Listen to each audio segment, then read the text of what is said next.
Storified Ceylon Chronicles of Stories that Amazes Your Soul.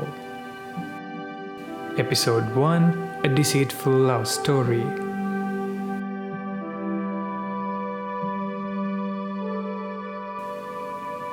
The story dates back to the 543 BC, where Lord Buddha had entered the final deathless state, which is known as Parinirvana in the northern India.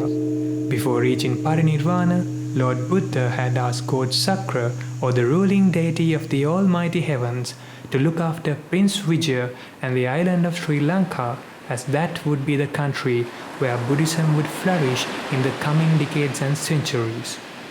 God Sakra had then assigned the duty to God Sumanasaman.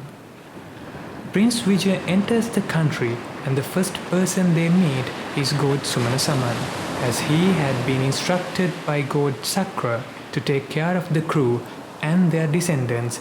He binds them in a protective spell.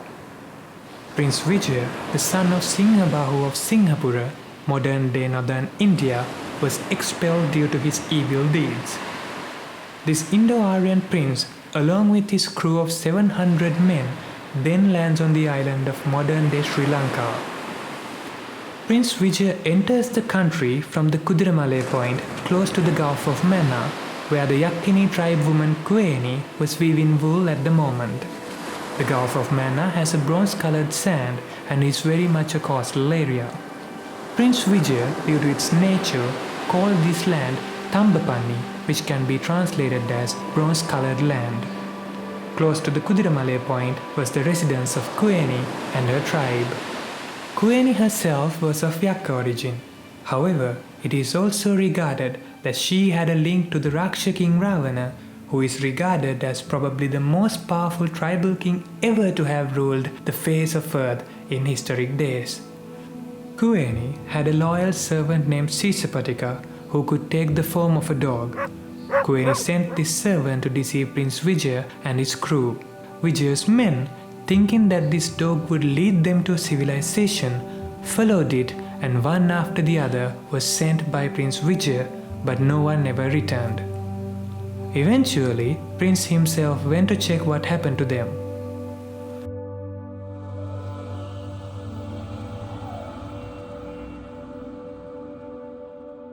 He comes across Kuweni by a pond, and she asks him to get to the water. Prince, upon seeing the steps of his men leading to the water but none leading out of the water, becomes suspicious that she had imprisoned them, and hence threatens Kuweni to release the men. Kuweni does so and falls in love with the prince for his heroism. She seduces the prince that night and pledges support to him to fight her own tribe and get the throne of the country, killing the tribal Yakka king Shiravastu. Vijaya takes the throne, makes Kuweni the queen consort as promised, and she bears 2 children, a boy named Jeevahatta and a girl named Disala. Vijaya's men, however, eventually persuade him to send her away. Vijaya asks her to leave the palace, leaving the 2 children. She, however, takes them and falls back to the modern-day Kurunagala. She goes to the Mount Yakdisagala to find food, leaving the children in a safe place. What happened to her thereafter is not known for sure.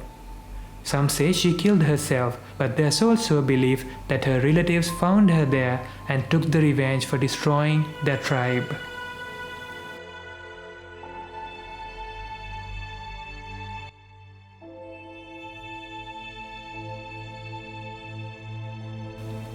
The kids waiting for the mother had no choice but to fall back to Sabaragamua on their own. It is said in Mahavansa that the Sri Lankan Aboriginal people, Vadas, originate from these offspring from Kuweni and Vijaya. Vadas call Kuweni Mahaloku Kiriyammalatto, which can loosely be translated as the great-grandmother of the tribe.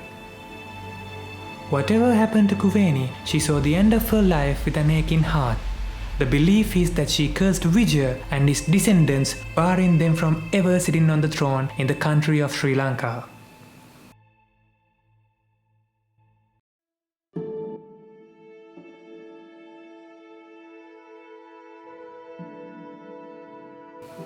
This most famous curse is known as the Dividosa, the curse of the leopard.